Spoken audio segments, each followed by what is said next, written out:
Ертеде Али есімді бала болыпты. Ол зиянды тағамдар жеп семіріп кетті.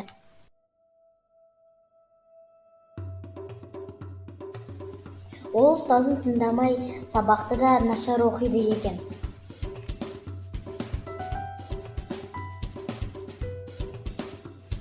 Күні бойы компьютерда ойындар ойнайды.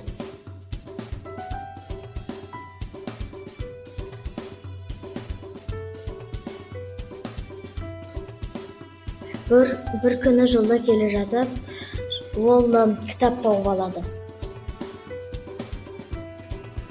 Ол кітапты оқыған сайын мінез құлқы жақсарады.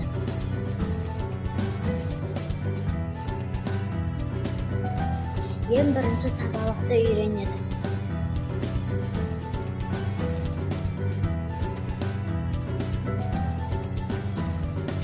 Көшеге қоқыс тастамауды үйренеді.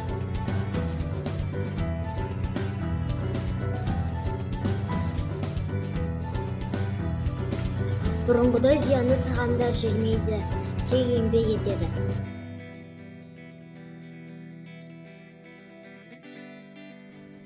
Ол сабақты өте жақсы оқи бастады.